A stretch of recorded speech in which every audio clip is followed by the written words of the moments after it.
timnas U23 pada akhirnya gagal menjadi juara Piala AFF usai dikalahkan Vietnam beberapa waktu lalu dengan skor tipis 0-1 di partai final. Kekalahan itu tentu menyedihkan bagi para penggemar timnas yang ingin melihat kita juara di kandang kita sendiri. Tapi tunggu, meski gagal, perjuangan timnas U23 belum usai. Saat dalam waktu dekat, persiapan ke ajang Piala Asia U23 akan segera dimulai. Timnas yang tergabung di grup C babak kualifikasi Piala Asia 2026 akan bertemu Korea Selatan, Laos, dan Macau. Dan diperkirakan skuad yang lebih proper akan dibentuk, dengan bintang-bintang utama bisa bergabung. Lantas, siapa sajakah bintang Under 23 yang bisa memperkuat tim Garuda untuk ajang tersebut? Berikut wajah baru timnas Garuda Under 23, The Los Galacticos yang dinantikan.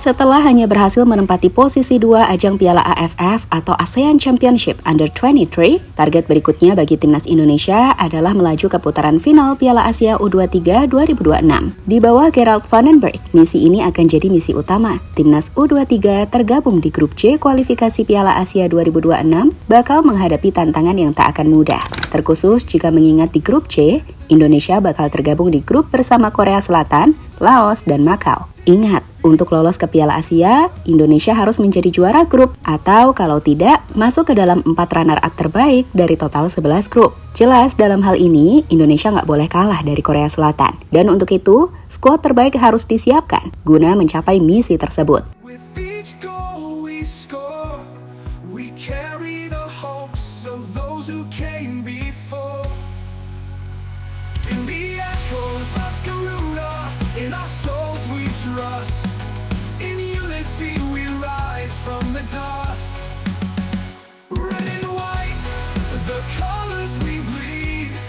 Untuk mendapatkan kekuatan terbaik, PSSI dan Vandenberg berencana merombak skuad menjadi lebih kuat, di mana itu berarti timnas bakal mengikutsertakan banyak talenta muda yang tak diikutsertakan di ajang AFF beberapa waktu yang lalu. Tak terkecuali pemain keturunan yang sudah masuk daftar target timnas. Sebagai info, saat AFF lalu, ada banyak bintang U23 yang gak ikut. Sebut saja Marcelino Ferdinand. Pemain Oxford United itu baru berusia 20 tahun, sehingga tentu saja Lino masih bisa bermain untuk tim Under 23 di ajang kualifikasi Piala U23.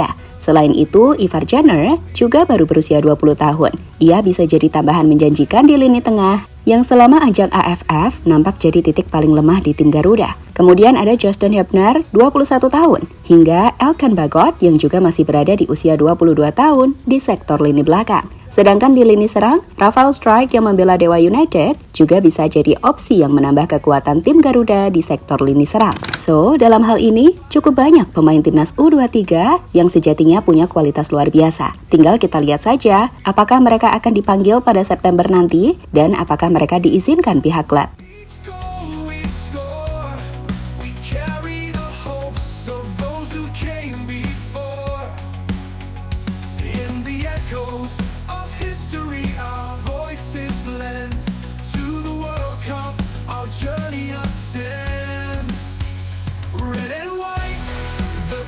Pemain keturunan meningkatkan kemewahan skuad. Selain nama-nama yang sudah jadi WNI, beberapa nama keturunan lain sejatinya masih bisa dan berpotensi untuk gabung timnas. Di antaranya mereka yang masih di bawah usia 23 tahun, seperti Mauro Zylstra, usianya baru 20 tahun. Dirinya adalah striker muda klub Volendam yang makin hari makin menawan. Dengan darah keturunan Indonesia dari sang ayah, Zylstra pun saat ini tengah disebut-sebut sebagai nama yang paling dekat akan segera jadi WNI. Kedua, ada Miliano Jonathans. Sama seperti Zylstra, Miliano ini juga baru berusia 20 tahun. Saat ini, pemain yang bermain di tim FC Utrecht itu disebut-sebut juga akan segera gabung timnas. Dia bahkan disebut sebagai satu dari 2 striker yang sudah siap untuk dinaturalisasi menurut Erick Thohir. Dan saat bicara soal kualitas Miliano, no complain deh.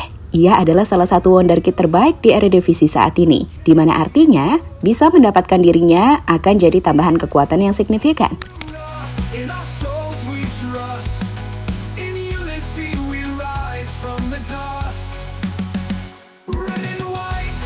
The colors we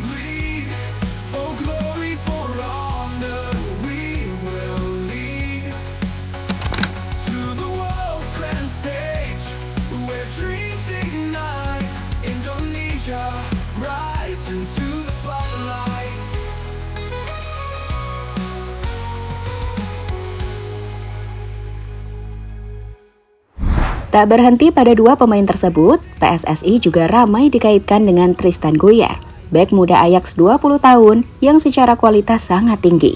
Main di Ajax, bahkan main di Liga Champions, harusnya telah mendeskripsikan kualitas Tristan. Lalu ada Adrian Wibowo yang baru berusia 18 tahun. Ia adalah winger klub MLS LA Galaxy yang tampil mempesona di level D Academy dan kini telah menjalani debut di MLS. Dan terakhir ada Lauren Ulrich. Ia adalah gelandang Stuttgart berusia 20 tahun dan memiliki kakek yang lahir di Surabaya sehingga bisa tampil sebagai pemain keturunan naturalisasi Indonesia. Sekarang bayangin, Timnas U23 mendapatkan nama-nama ini. Dikombinasikan dengan sosok seperti Marcelino, Ivar Jenner, Justin, dan lainnya, tim ini benar-benar akan jadi tim Los Galacticos yang mengerikan, bahkan di level Asia.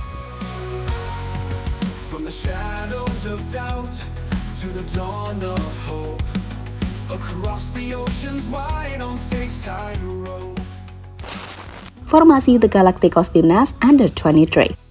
Jika mayoritas pemain berbakat yang tadi sudah kita bicarakan benar-benar bisa bermain untuk timnas, menurut kami, Gerard Van den Berg bakal memiliki tim yang sangat solid. Sekarang, mari kita membayangkan formasi impian yang bisa dibangun timnas Under 23. Misalnya dengan skema 4-3-3, kita bisa membangun Muhammad Ardiansyah jadi kiper dengan dua bek tangguh seperti Justin Hebner dan juga Elkan Bagot. Untuk fullback kiri, timnas bisa menggunakan Donitri, dengan fullback kanan bisa menggunakan sosok Tristan Guyer. Masuk ke lini tengah, gelandang box to box bisa diisi oleh Ivar Jenner dan Arkan Fikri. Dengan Marcelino Ferdinand mengisi posisi gelandang serang, sementara di sektor lini serang, trios Mauro Silstra di kiri, John Sraven di tengah, dan Miliano di kanan. Akan jadi senjata yang mematikan yang sulit untuk dihentikan. Kami pikir di level U23, jika mereka semua bisa main, timnas benar-benar akan jadi Los Galacticos di level ASEAN. Bahkan jika mungkin, akan jadi kekuatan yang menarik di level Asia. Tapi perlu dicatat, ini hanya formasi impian ya. Pertama, nama-nama pemain keturunan tadi belum semuanya deal. Dan yang kedua, belum tentu juga pemain yang main di tim utama diizinkan untuk main di luar agenda FIFA. Seperti Justin Hebner yang main di Fortuna Sittard, atau Ivar Jenner yang sudah ditarik ke tim senior FC Utrecht sama seperti Miliano Jonathans. Apalagi Elkan Bagot yang nantinya fokus bersama timnya Ipswich.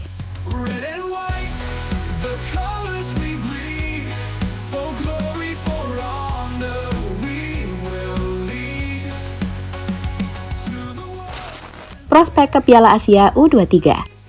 Terlepas dari apakah para pemain bintang nanti diizinkan atau tidak, namun peluang kita untuk lolos ke Piala Asia U23 sejatinya cukup besar. Lawan grup relatif ringan selain Korsel, di mana Laos dan Macau jelas levelnya jauh di bawah kita. Menang melawan Macau dan Laos bakal menempatkan kita di posisi minimal runner-up. Dan jumlah gol yang tinggi bakal membuka potensi besar kita ke 4 besar runner-up. Tapi akan lebih aman jika lawan Korea kita nggak kalah. Hasil imbang saja sudah memastikan kita lolos, apalagi bisa menang. Indonesia juga punya modal kuat dengan main di kandang sendiri. So, September nanti akan jadi pembuktian. Ada lebih dari 1 bulan persiapan, dan kita akan lihat apakah Indonesia Under 23 bisa lebih kuat.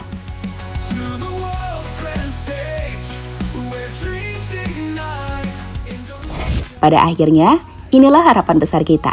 Di kualifikasi Piala Asia sendiri, Indonesia akan memulai langkah dengan menghadapi Macau 4 September 2025. Sebelum di matchday kedua menghadapi Laos 7 September 2025. Dan laga penentuan akan terjadi 10 September saat menghadapi tim terkuat Korea Selatan. Sekali lagi, untuk bisa lolos ke putaran final, Indonesia harus jadi juara grup, atau setidaknya menjadi salah satu dari 4 runner-up terbaik dari total 11 grup. So, kunci lolos ada di tangan kita sendiri.